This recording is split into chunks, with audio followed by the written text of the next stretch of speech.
Good evening, everyone. Today we will be presenting our project Neuracare AI. It is a project developed under Solving for SDG initiatives. This project addresses the sustainable development goal of quality education by focusing on inclusivity in learning. Neuracare AI is an AI based application designed to make education more accessible for neurodivergent children. Traditional classroom methods often do not cater diverse learning needs of children with conditions such as autism, ADHD, or dyslexia. This can create barriers to effective learning, not due to a lack of ability, but because of a lack of adaptability in the system. Our application leverages artificial intelligence to provide personalized learning experiences.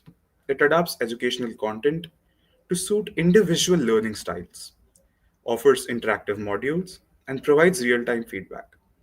Additionally, the system generates insights for parents and educators to analyze their learning, helping them to better understand how each child learns most efficiently. In essence, Neuracare AI combines technology and learning to create an inclusive learning platform. The goal is to reduce barriers, enhance engagement, and ultimately ensure that every child has access to equitable education and quality education.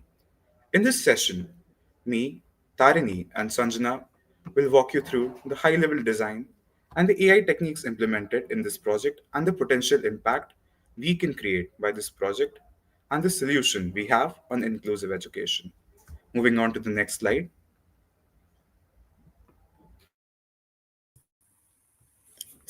Let's begin with the problem we're trying to solve. Across the world, millions of students struggle with learning disabilities, and unfortunately, traditional education often follows a one size fits all approach, which doesn't really work for everyone.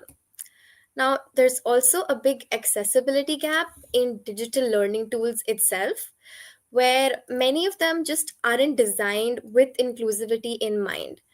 And this is not just an academic issue. These challenges often create emotional and social impacts for children, affecting their confidence and their self esteem.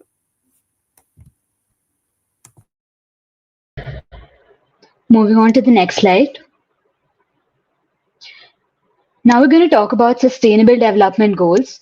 So, sustainable development goals were basically 17 global goals which were set up by the United Nations in the year 2015 with the main aim to improve the world and make it a better place by 2030. So, it had three main focus points: one, focusing on the people, focusing on the planet, and focusing on prosperity. It's a universal and interconnected goals which progress such that one goal helps the other goals. So here our project basically focuses on SDG number 4, which is quality education. So this ensures inclusive and equitable education for all people, promotes lifelong learning opportunities, and aims to leave no one behind regardless of their gender, background, or ability, regardless of any disabilities that they face. Why is it important? Is it's because it empowers individuals and reduces inequalities. It builds skilled and fair, strong communities for the future. And education is the main foundation pillar for a better and sustainable environment. Moving on to the next slide.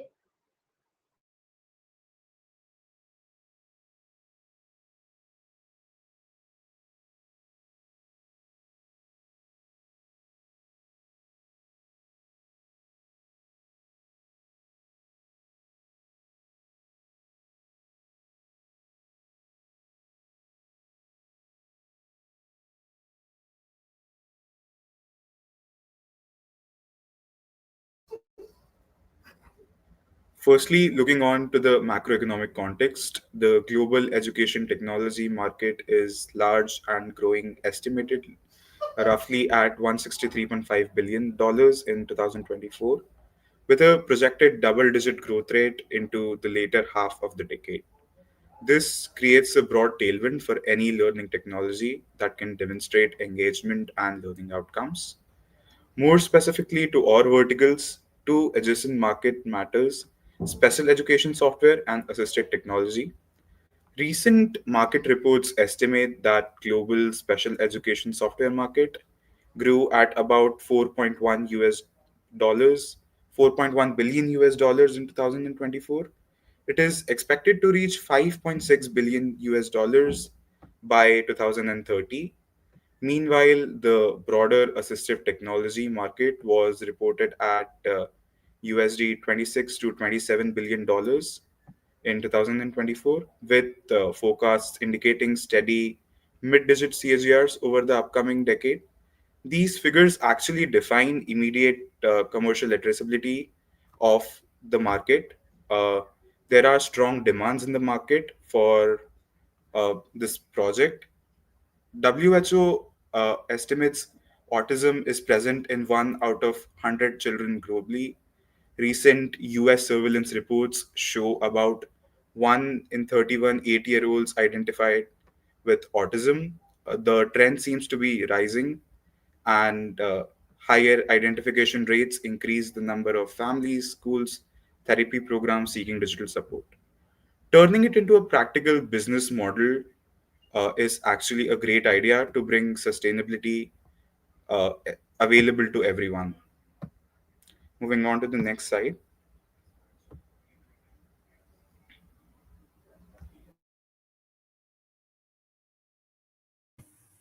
Right, so let's talk about the project vision and mission. So, our vision essentially is to make learning inclusive and accessible for every child, regardless of the way that they learn.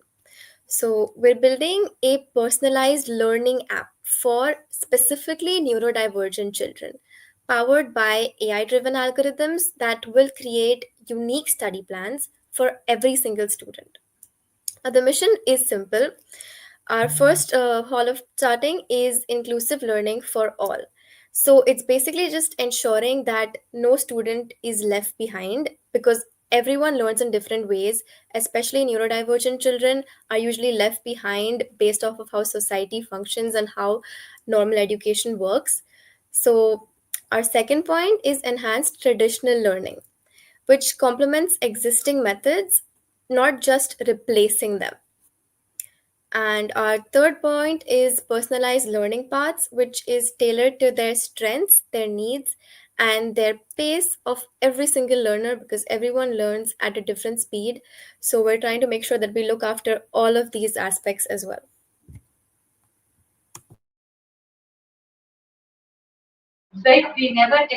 All right. Now, focusing on the uniqueness of the product. So there are different points, and the first point, like Tarini mentioned, was personality-based recommendations. So what is the unique part of our app is that a particular person can get recommendations based on their learning ability. Like a particular person would be able to learn at a slow pace, and another would be able to learn at a much faster pace. Considering that our app mostly focuses on people with disabilities, we really want them to have a good hold of learning different things. That's why a personality based recommendation is really helpful for such situations. Next, focusing on focus techniques. So there are different tools like Pomodoro timers, which help you to focus much better. Personally, I myself have used a Pomodoro timer because learning at a one stretch becomes really tedious and tiresome. Therefore, Pomodoro timers basically solve this entire problem of not being able to focus for a long duration of time. So you can focus for, let's say, 25 minutes, then take a gap of 5 minutes, and then start working again.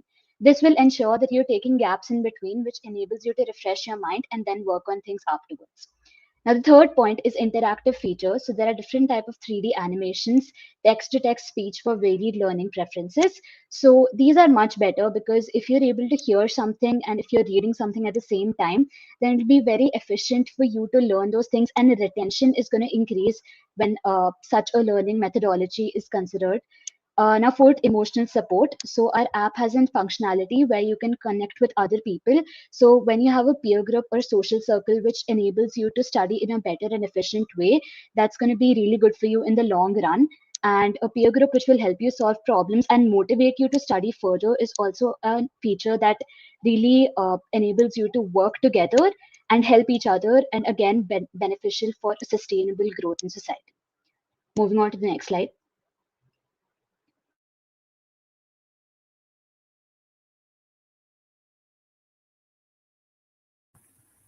All right, so let's talk about the features that we're offering. Now, this app offers tracking as well as focus tools such as study habit monitoring and focus boosters like the Pomodoro technique that we all already use on a daily basis, but these in specific help neurodivergent children learn better. Now, this will also provide personalized learning modules that will use visual aids like summaries, diagrams, and even 3D animations, because this different creative approach to learning is what works better for them and keeps them motivated as well.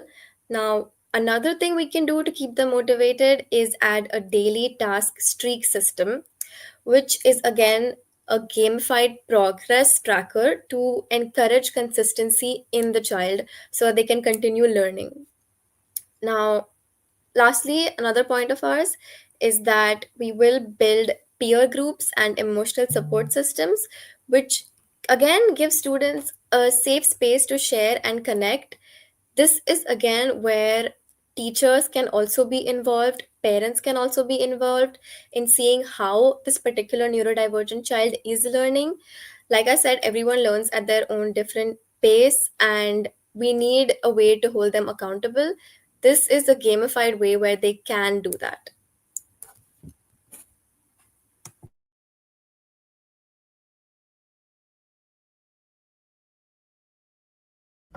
A great way to evaluate any idea is to make a detailed business model canvas.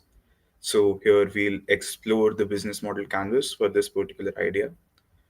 Firstly, moving on to the first section, that is key partners. Uh, we plan to partner with schools and educational institutions for marketing of this project. We also plan to partner with edtech platforms for integration and supplementary use. EdTech platforms can upload their content onto our app, making it more accessible and increasing the reach for EdTech platforms as well. Uh, this product can be also partnered with mental health professionals and organizations. There are multiple organizations that are working in the mental health space, as well as there are multiple NGOs who would love to partner with projects like these. Then, finally, we can partner with government initiatives supporting inclusive education. Inclusive education and quality education is one of the key action points of Indian government as well. So, government would also like to support products like these. Moving on to the next section of business model canvas, that is key resources. So the resources that are most important for this product is first one actually being AI technology for personalized learning paths. We're trying to make an AI that can generate assisted learning flashcards, assisted learning content for people with different neurodivergent conditions. We are using LLMs for that model, and we are also using our own backend that evaluates the quality of the content that we receive from the LLMs. Or backend also simplifies the content for LLMs to preserve token efficiency and to actually ensure that the LLM is not hallucinating. Another thing that is a key resource is learning modules, the content we are providing to students. This content can come from both our side, as I discussed in the key partners section. This content can come from already existing edtech platforms. For example, Baiju or Physics Wala can upload their content onto our app, and they can make it accessible for students with neurodivergent conditions, or students can upload their own content. Then another key resource what we have is a partnership with schools, edtech platforms, and mental health professionals. For this product to be able to reach the masses, we need to have partnership with different schools, different institutions, educators, and mental health experts. They are the ones who are going to make this product available to students. They are the ones who will make the best use of this product. Another key resource that we have are skilled software developers, educators, and mental health experts. If we have a team of if we have a team of great software developers, good educators, and mental health experts, we can certainly create content that's accessible to everyone. Then finally, the thing we need is data on learning behaviors and mental health trends. Data, I feel, is the most valuable thing in today's world. We can train our models to actually get better when we get data of more students. We can track engagement patterns. We can track how different diseases are helped by our platform. For example, we can track how are the engagement patterns for someone with ADHD, how are the engagement patterns for someone with another neurodivergent conditions. We can use that data to actually improve our platform.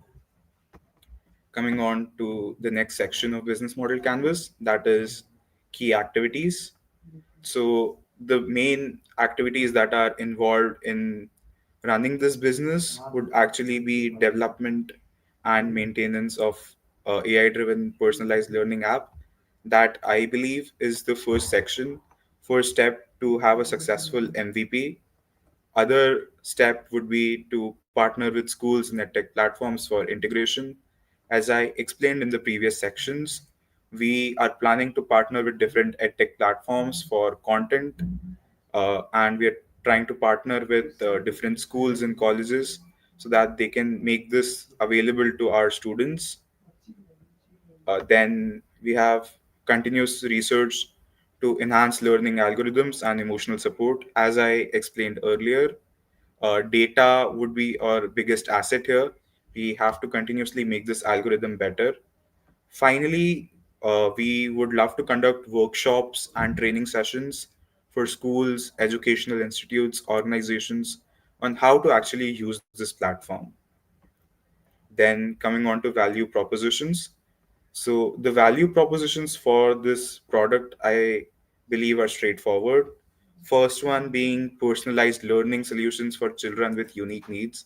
As Tarini and Sanjana explained, every person has different learning requirements, so we can personalize learning for them.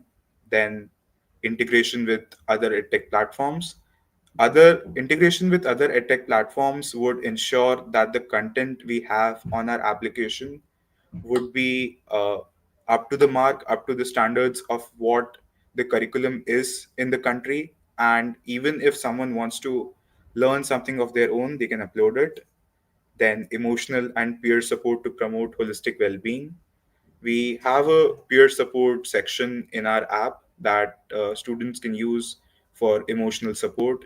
Students often feel that they do not have someone to talk to, or emotional support channels would allow them to actually talk to people who have same conditions. They would allow them to interact with people who have overcome similar problems. That I would feel would be the biggest motivator. Then we have tools to track academic progress and provide real time recommendations. Since the educational content is being personalized for everyone, we can use different tools and techniques to track how their academic performance is increasing after onboarding our product. For example, a neurodivergent student can upload their test scores, they can take tests on our app and we can actually measure how uh, they're performing. Coming on to the cost structure. So the major thing contributing to our cost structure would be app development and maintenance, deployment fees, cost for integration, user interface design, and market updates. Or other biggest expense is going to be marketing and outreach, the money that we're going to spend on marketing of the product, partnership, events. Then we would need to have a separate dedicated cell for customer support, providing ongoing assistance to users and partners. These, I feel, are the biggest expenses for this project. Moving on to the next section, consumer relationships, direct support, and continuous app updates. For any product to be successful in the long run, it needs to maintain a good relationship with the user. You can onboard a user onto your platform very easily, but the key success for any business is to actually retain that user. We would provide direct support, continuous app updates, and user feedback integration. As we mentioned earlier, we would use data to make our algorithms constantly better. We would roll out updates, we would roll out UI based updates for this. Next, community engagement. As I said, hosting workshops, hosting seminars, peer groups, that would be a very good way to market this project. Building consumer relationships. When people come onto our platform and they get support from their peers over there, I believe that would be a key step to retain them onto our platform. Then, obviously, we have a partnership with schools. Uh, Schools would be the first point of contact for our application. Schools would be the one who would introduce this to a student. Once they're onboarded from the school, we take on from there. We do workshops and trainings for teachers, educators on how they can actually maximize and utilize this app for their benefit. Coming on to consumer segments. So, our main consumer segment is actually children with learning difficulties such as ADHD, autism, dyslexia, or subscription could be both B2C and B2B. We could sell B2B subscription to schools and education institutions, and we could also sell B2C freemium model applications to consumers directly. Coming on to channels, uh, channels for publicity and outreach of this project would actually be direct partnerships with schools for in-school deployment. This application could actually be integrated well within the school's curriculum. We can partner with different schools, educational institutions, then online edtech platforms for distribution and integration. As I said, our content would be coming from different educational institutions, different edtech platforms. So they would also market this. Finally, other channel would be App Store and Play Store where users can randomly discover our app. Now, coming on to the revenue stream. So, revenue stream freemium model we are planning.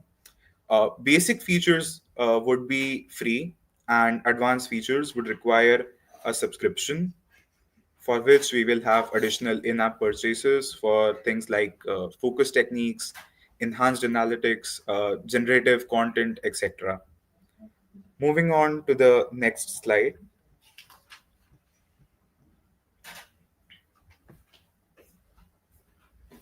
the competition. So, most existing products fall into three broad categories: general e learning platforms that provide static, one size fits all content, specialized therapy, or skill training apps that target a single need, such as speech or attention, and administrative tools that support individualized education plans or behavior logging features for educators. While these tools address important needs, they typically operate in isolation and lack integrated adaptive learning loop. Neurocare AI actually distinguishes itself in four key different ways. First one being personalization at scale. Rather than predefined tracks, our system dynamically adapts content, pace, and modality for each learner using continuous performance data, enabling individualized learning paths across academic and socio emotional skills. Second, multimodal accessibility first design. The app supports visual, auditory, tactile, and simplified language modes simultaneously, allowing the same activity to be presented in multiple accessible formats, a capability that is very uncommon in single focus competitors. Third, actionable analytics and human in the loop intervention. Neuracare AI provides interpretable insights for teachers and parents. It flags specific accommodation needs and supports educators' adjustments with recommendation strategies, bridging the gap between automated learning and professional support. Finally, event driven safeguards and scalability. The solution is built on validated instructional principles, This includes privacy and ethical safeguards tailored for minors and is designed for low bandwidth and offline deployments in schools as well. In summary, Neuracare AI integrates adaptive AI, multimodal accessibility, educator collaboration, and practical deployment considerations, creating a unified, scalable platform that complements and extends rather than being a duplicate of existing tools. Next slide, please.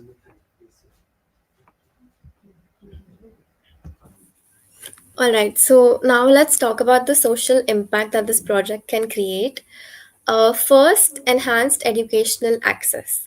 Now, this is one of the biggest issues in education today, and it's that students who don't fit into traditional mold often do get left behind. Now, by providing personalized learning tools, we're giving these children the chance to learn in ways that actually work for them. Think of it as bridging the gap. We're making education more equitable so that every neurodivergent child has an equal chance to succeed regardless of their learning style. Now, secondly, this is also bringing about increased awareness, which I feel is a very important factor that's often overlooked. This project, again, does not just impact children, it impacts parents, teachers, and schools as well, like Atharva mentioned. Often, diverse learning needs and even mental health struggles will go unnoticed or misunderstood. Now, by creating this tool, we also open up conversations around inclusivity. And this is what we need in this generation. We encourage parents and educators to look beyond standard benchmarks and truly understand the child. Over time, this promotes a more compassionate and inclusive approach in classrooms, benefiting not only the neurodivergent students but the entire student community. Now, thirdly, let's talk about the empowerment of children. This is again perhaps the most powerful. We're not just giving students tools to learn, we're giving them the ability to take control of their own learning journey. Now, this sense of independence will build a lot of confidence for them and resilience. When children see that they can overcome challenges, they carry that confidence not just in academics, but also into their personal and social lives. This makes them feel more capable, they feel heard, and they feel valued. This empowerment is what will transform education not from just grades but also into personal growth, which I feel is the need of the hour. Moving on to the next slide. Now we'll be diving deep into PESTEL analysis. So PESTEL stands for political, social, technological, environmental, and legal factors. So it's basically a framework that helps you understand the various external influences affecting education. Inclusive education is about making learning accessible for everyone, like I mentioned earlier, regardless of their background, gender, or ability. So we did an in-depth research on PESTEL, so I'll be elaborating on each one of these points. First is political. So there are different supportive government practices, and nowadays many governments are actively promoting inclusive education by implementing policies that ensure that children with disabilities or learning differences have access to all schools. For example, India's Right to Education Act guarantees free and compulsory education for all children. Secondly, talking about increased funding for mental health initiatives in school. So you would have observed that nowadays each and every school have counselors. So there is funding for counselors, support programs, and mental health awareness campaigns, which is growing day by day. It is enabling schools to become more inclusive with the society. For example, some states are providing grants to school to set up resource rooms for students with special needs, which improves accessibility. Now let's see how economic factors are shaping inclusive education. So there's a growing edtech market. So you would have observed that if you don't understand something in class, you would just Google it or go to YouTube and search for a video and you'll find everything. So the education technology sector in India is growing at a very fast and rapid rate with over $5 billion market industry in value. So there are different tools like Atharva mentioned, there's Byju's. So our app is also essentially a tool which enables people to work in a more efficient manner, specifically those which have disabilities. So we have an adaptive software which makes education more accessible and more personalized.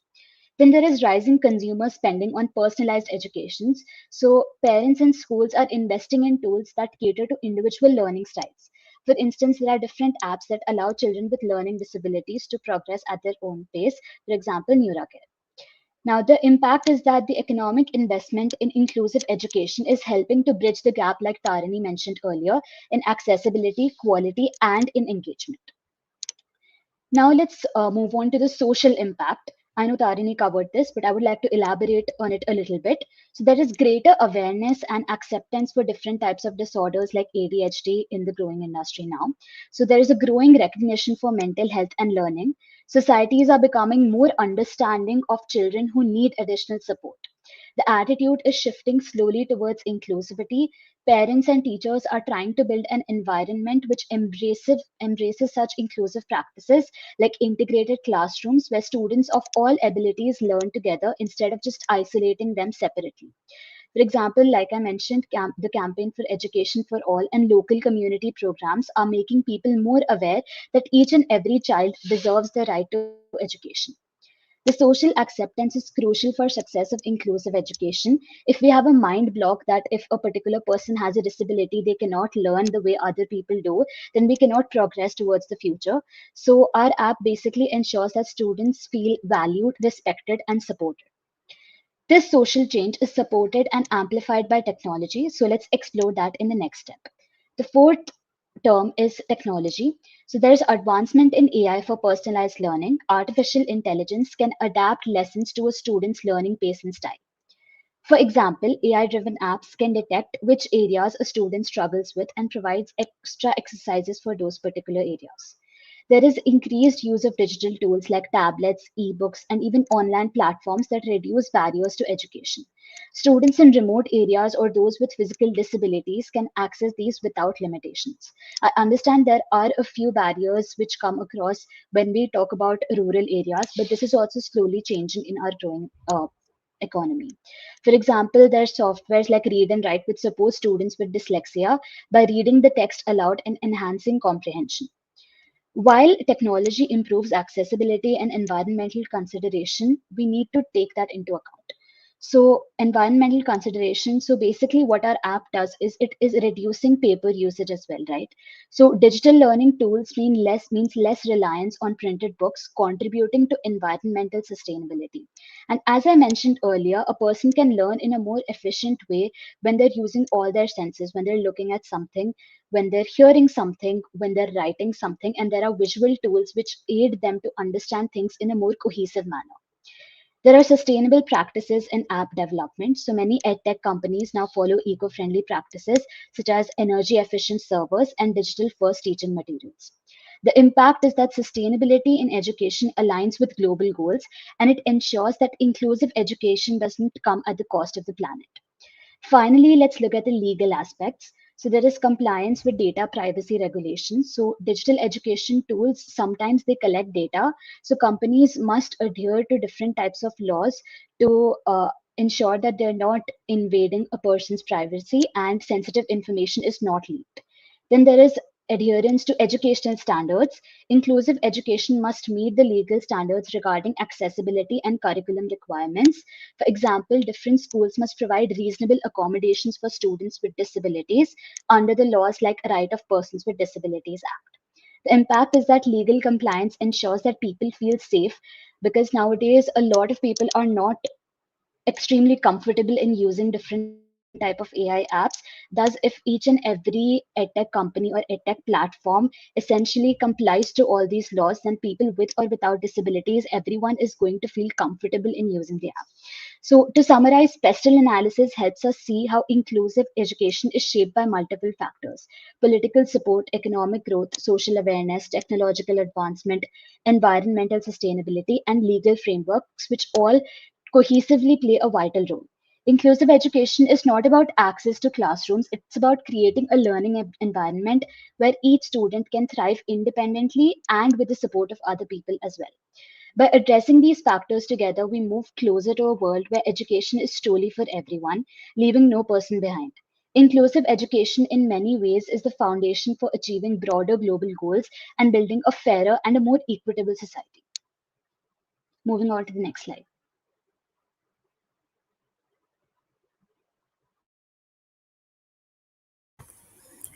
So, the big question is why now? Why is this the right time for such a solution? Now, the first reason is awareness. Today, more than ever, we're talking about neurodiversity and mental health. These conversations were not happening openly even a decade ago. Society has now started to recognize that not all minds think or learn the same way. And that's not a weakness, it's simply diversity. This awareness is creating space for solutions like ours. Second, the demand is real. Parents and educators are actively searching for personalized tools. With rising competition in studies, children are under more pressure than ever before, and standard systems don't always support them emotionally or academically. So, families are turning to newer solutions that can ease that burden while still improving performance. And again, timing is everything. I think we've spoken about this before as well, but I'll touch upon it once more. We're at a point where technology and awareness intersect, and AI, again, in the past year, has matured enough to deliver personalized study paths, gamification, and it's also proven that its effectiveness in keeping learners motivated, which is very important for neurodivergent learners. Now, this is how there's been a cultural push towards mental well being in education in particular. Bringing all of these elements together now allows us to create a tool that doesn't just teach, but it also supports academically, emotionally, and socially. Now, finally, this is not just about improving grades, it's about ensuring that the next generation of students will feel seen, they'll feel supported, and capable of thriving in their own unique way as well.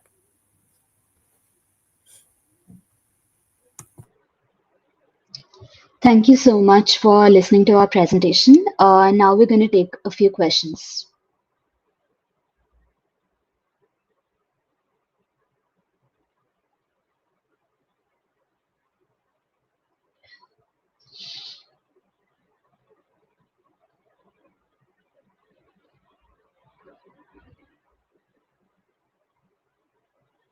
All right. So the first question, how does gamification help children with learning disabilities?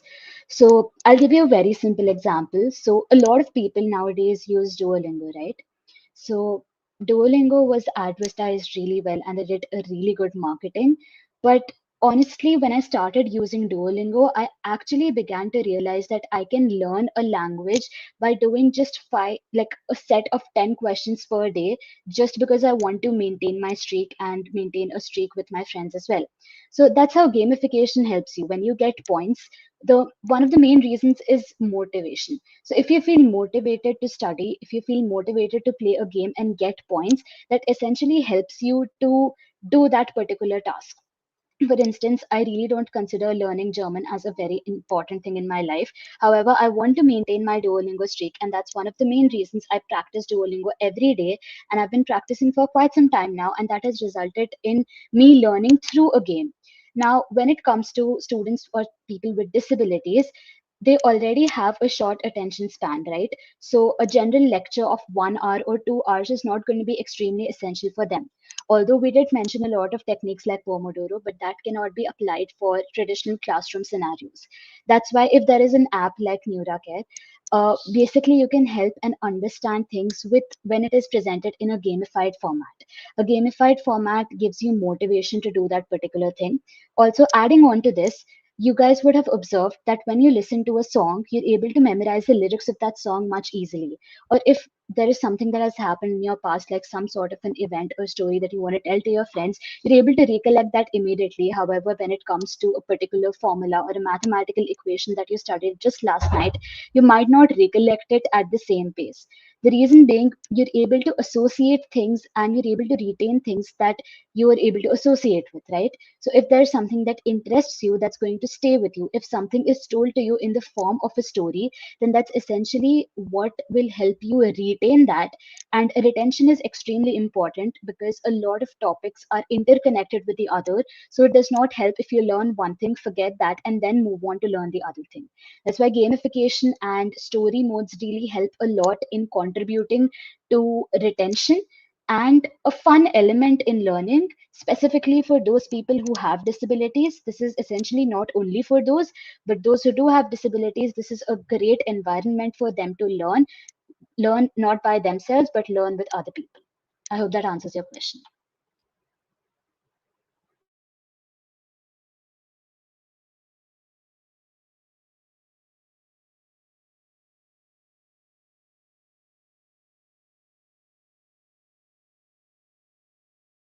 So, great question. How is Neuracare AI different from existing digital learning platforms?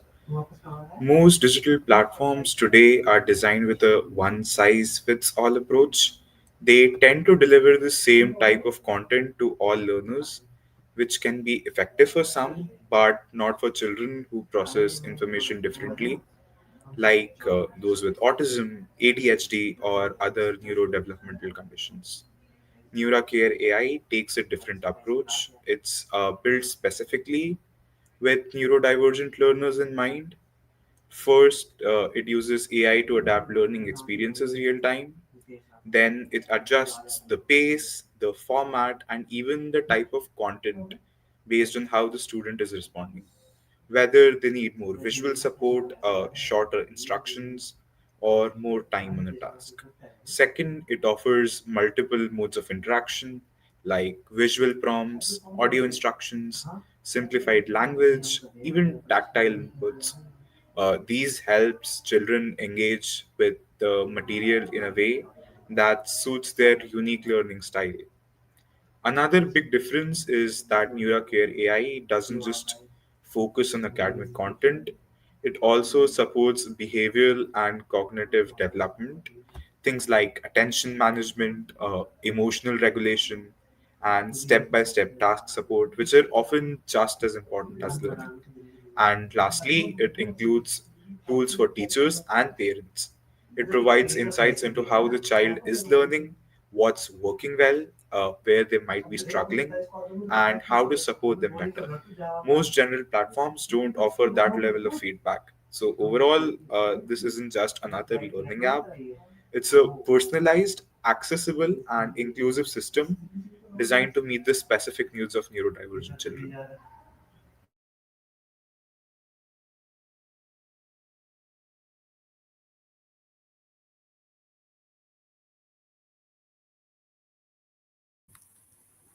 All right, so I'll take the next question. Can this tool also be used by students without learning disabilities? Yes, of course it can. And honestly, I think this is what makes this tool so powerful, that even though it is in particular designed for neurodivergent students, the tools are things that anyone can benefit from. I mean, personally, I know that I focus better when I break tasks into smaller chunks, or when I track progress with streaks, or if I have a Pomodoro timer. So everyone learns differently, and these features that we've added, that we've built into this app, are exactly what basically anyone can use. While it's a lifeline for students who struggle in traditional systems, this is also something that can make everyday studying easier for people like us as well.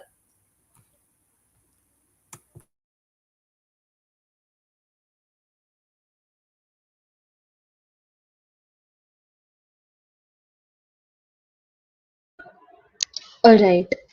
So what type of ML models are best suited for adaptive learning, deep learning, decision trees, or simple probabilistic models? So you would have seen that we use different types of data. There's textual data, there's visual data as well. So personally, I feel that a multimodal AI system could be considered here. So we can have different types of supervised deep learning algorithms along with, instead of using decision trees, you could use random forest algorithms by using XGBoost, or yes, you can include simple probabilistic models as well. When all of these are combined together, you get a multimodal AI system. So that's how this is going to help you solve the problems, and it's going to be efficient because there are different types of limitations that come with a specific model. So if we're using more than one particular model, then it will be suitable and it will cover the limitations of the other models as well.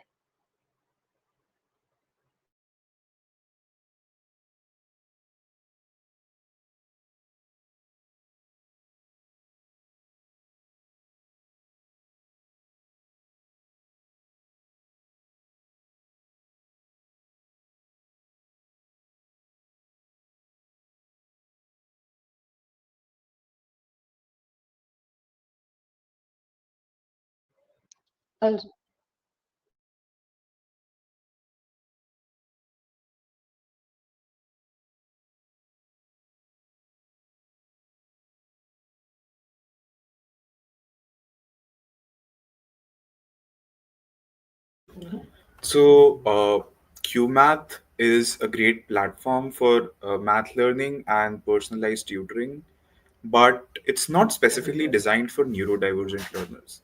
Our app actually focuses on children with autism, ADHD, dyslexia, and similar needs. It adapts not just the content, but also the pace, how they view the content, the sensory input, and the support for attention, emotional regulation, executive function, and areas that platforms like UMath don't usually address.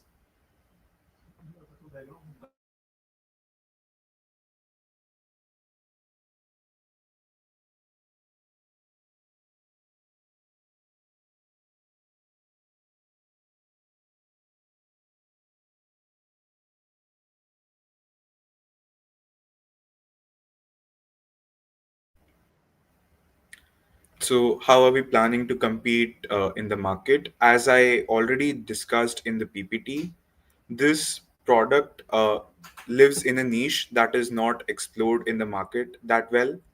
There are apps that help with accessibility. There are apps that help you with focus. There are apps that would break down the content for you. But what we provide is a super app that is unique on its own. It is not provided in the market as of now. So the competition is actually not that bad.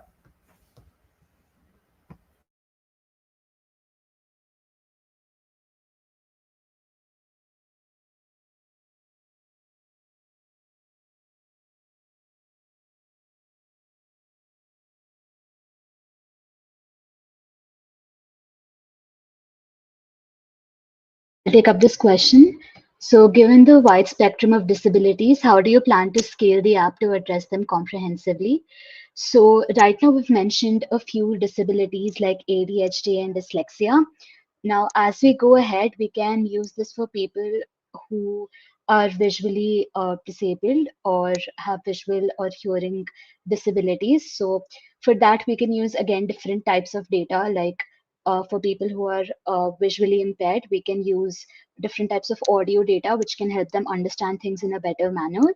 And when it comes to scaling the app, initially, yes, we're going to have to start slow, but like there is always marketing and advertisements by which you can gain a certain amount of revenue that will enable us to take the app much further. Yeah, I hope that answers your question.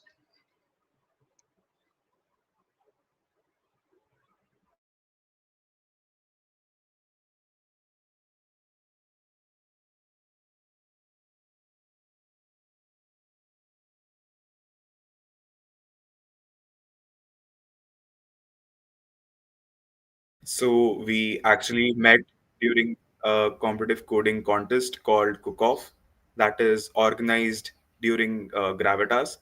It is a great competition for freshers. We met there.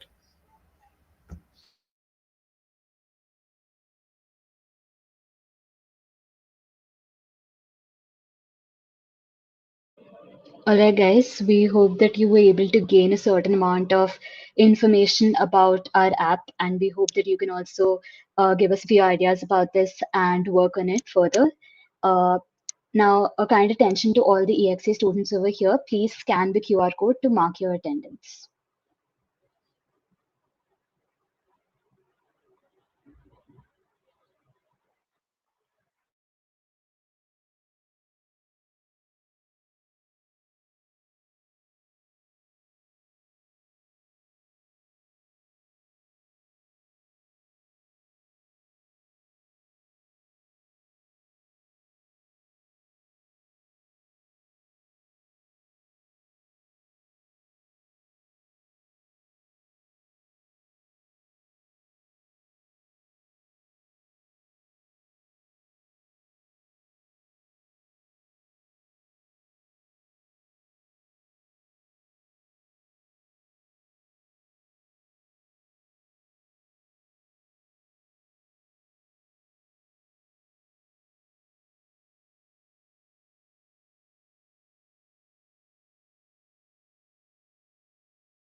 Yeah, sorry. To answer your question, how can this be transparent so that data is handled carefully? So, we do ensure privacy and data security, especially for children. That is extremely important concern for us. Now, since the app is aimed at children in particular, data privacy is a top priority. Our approach would involve anonymizing student data so that personal identities are protected. Now, parents would have full control over what information is shared, and we would comply with strict child data protection standards. For example, progress tracking would entail only focusing on the skills and improvements, not on collecting unnecessary personal details. And again, all the sensitive data that we have would be encrypted and stored securely. I mean, the goal is very simple. We protect the child's identity while still giving the parents and the teachers meaningful insights into their progress.